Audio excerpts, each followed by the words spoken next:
Las cosas se mantuvieron tranquilas durante algunos meses, no aconteció nada extraño después de lo último. Me estaba volviendo loco por el hecho de no poder hacer nada. Me había esforzado en creer que la piscina en el dibujo era una metáfora para el lago, que esa persona jamás nos estuvo observando. Pero no sabía qué pensar en relación a los regalos, el dibujo, lo que hizo con Roscoe. ¿Creen que eso era un regalo? Ya había entregado el dibujo del perro, así que no se refería a eso. También en aquella época los niños regresaron a la escuela, algo que me preocupaba bastante. Sin embargo, debía reprimir mis preocupaciones para no preocupar a mi esposa sobre las razones que me llevaban a mantenerme siempre cerca de los niños. Pero, como ya dije, afortunadamente nada sucedió en los primeros meses. Estaba en mi mayor época de paz antes que todo comenzara a ponerse peor. Y así llegó la época navideña. Habíamos acabado de decorar nuestro árbol con todas las guirnaldas y demás. Tuvimos una hermosa cena en familia aquella noche, son recuerdos muy vívidos. Todo iba de maravilla.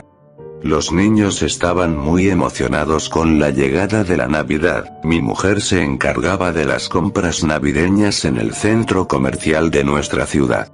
Nuestros hijos entregaban resultados perfectos en la escuela, mi esposa y yo prosperábamos en nuestras carreras y, lo más importante, el acosador no había vuelto a hacer contacto. La única cosa importante que sucedió en estos últimos meses fue la ocasión en que mi esposa me llamó la atención. Había notado que algo andaba mal por mi actitud general de preocuparme todo el tiempo, pero traté de restarle importancia.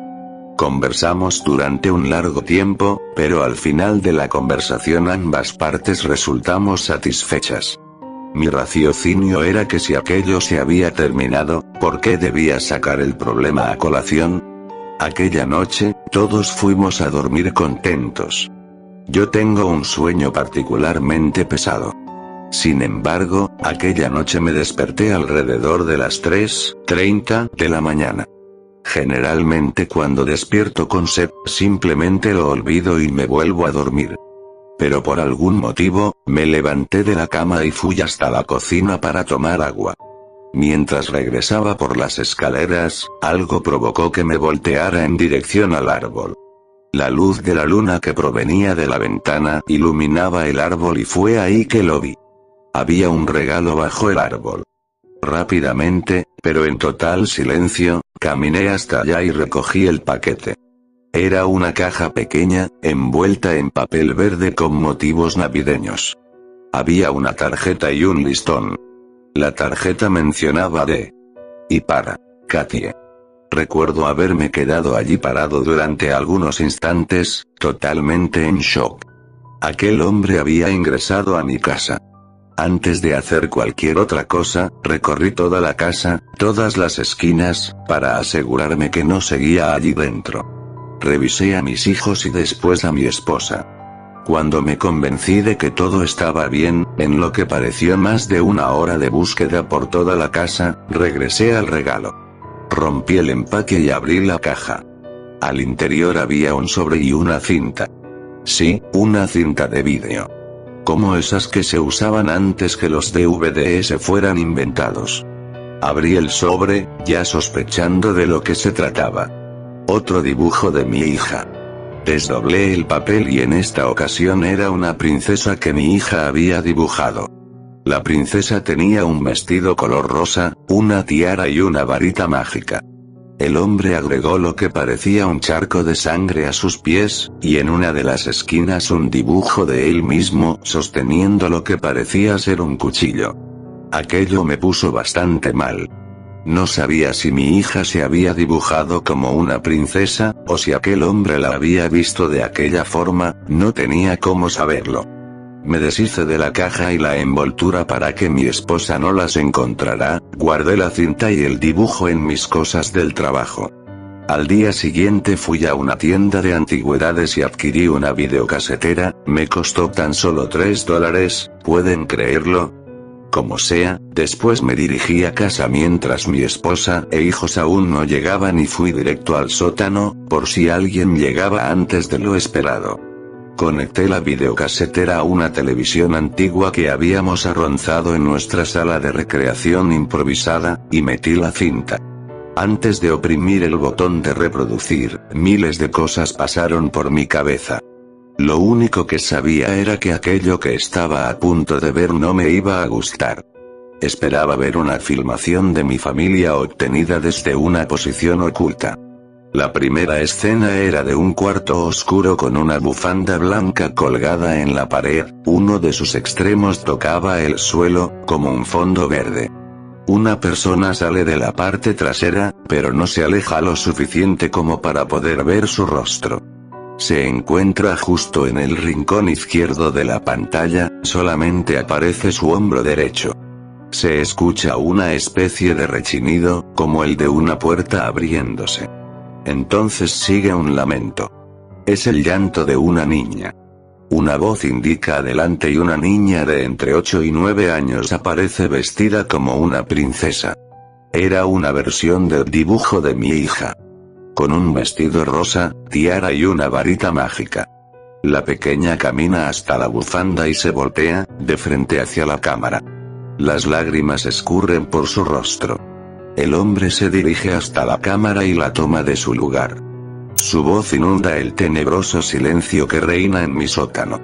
Rápidamente le susurra: haz lo que tienes que hacer. La pequeña empieza a llorar de forma desmedida. Una mano aparece en escena y le da una cachetada a la niña. Aquello me hizo estremecer.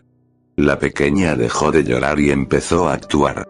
Hizo una reverencia y se presentó como la princesa Penélope. Ese es el título del dibujo de mi hija.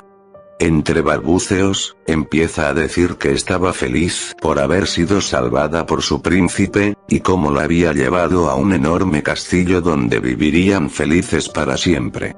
Empezó a llorar nuevamente. La voz del hombre volvió a escucharse, severa, pero aún como un susurro. Continúa. Ahora.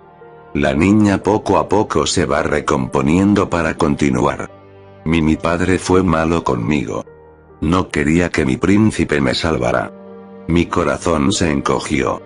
Sentí como si aquello fuera una alegoría sobre mi hija. La pequeña siguió: por eso, ahora el príncipe me castigará porque mi padre no fue agradable con él. La cámara es llevada de vuelta a su soporte inicial. El hombre se dirige hacia la niña mientras ella grita, y empieza a acuchillarla repetidamente. No pude seguir viendo. El sonido era mucho peor. Aquellos gritos jamás saldrán de mi cabeza. El gruñido del hombre mientras hundía el cuchillo en el cuerpo fue algo que me marcó para siempre. Tuve que volver a ver, pues necesitaba saber quién era aquel hombre. Todas las partes de mi ser querían que fuera lo suficientemente idiota como para mostrar su rostro en el video, pero ya sabía que no sucedería. Y por supuesto, la suerte no estuvo de mi lado. De hecho, el hombre portaba una especie de máscara. Cuando terminó, caminó fuera del alcance de la cámara a propósito, dejando a cuadro solamente el cuerpo sin vida de la pequeña, y el video terminó. Vomité varias veces hasta que no quedó nada en mi estómago. Lo primero que hice fue ir a la estación de policía. Informé todo lo que había sucedido hasta ese momento, desde el robo en el carro, el perro y hasta ese video. Ahora que existía un asesinato, que parecía legítimo y no escenificado, empezaron a tomárselo en serio. Les dije que no había dicho a mi familia sobre todos esos acontecimientos, algo con lo que estuvieron en total desacuerdo, pero dijeron que respetarían mi decisión. Me mostré muy agradecido por eso. Llegué tarde a casa ese día y mi esposa me preguntó dónde había estado todo ese tiempo. Le inventé que había ido a una entrevista con un detective para un proyecto en el que estaba trabajando. Soy escritor. Ella lo creyó. Esa noche me preguntó qué era lo que me preocupaba.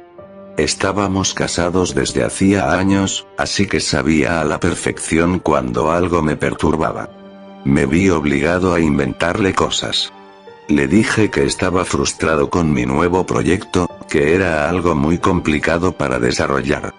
Como la esposa maravillosa que es, me animó con unas lindas palabras, palabras que si verdaderamente hubiera necesitado, resolverían el problema en ese instante.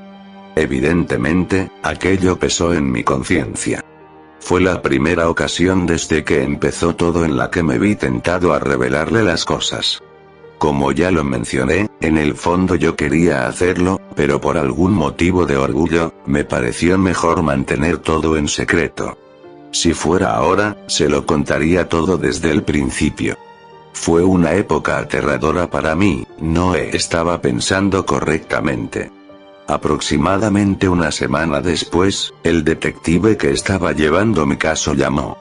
Básicamente me dijo que no lograron encontrar nada. No tenían idea de quién era la niña en el video, y no parecía corresponder con ningún niño desaparecido en el Archivo Nacional.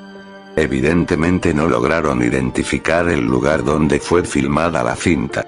Lo único que me pudieron decir fue que era una filmación reciente debido a un empaque de cigarrillos que aparecía en la segunda escena, donde estaba el nuevo logo de la marca. Le solicité a la policía que vigilara mi calle y se mantuviera cerca de la escuela de los niños con automóviles no oficiales, una petición que aceptaron sin reparos. Después de eso, nada volvió a suceder hasta el mes de marzo. Aunque la policía no archivó el caso, no estaba entre sus prioridades, sobre todo por la falta de pistas. Ya no había policías cuidando nuestra casa o vigilando la escuela. Las llamadas de la policía empezaron a disminuir hasta que simplemente dejaron de informarme.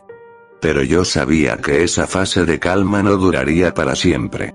Cada mañana al levantarme sentía que ese día recibiría un nuevo sobre. O mejor dicho, que él intentaría darle un nuevo sobre a mi hija. Solamente había sido suerte que yo lograra descubrirlos antes. Pero la suerte no estaría de mi lado para siempre. Nota. Ya lo comprendí. Fui un idiota al no contárselo a mi esposa. Todos esos comentarios finalmente hicieron que lo entendiera. Por favor, si eso es lo que tienes para decir, no pierdas tu tiempo.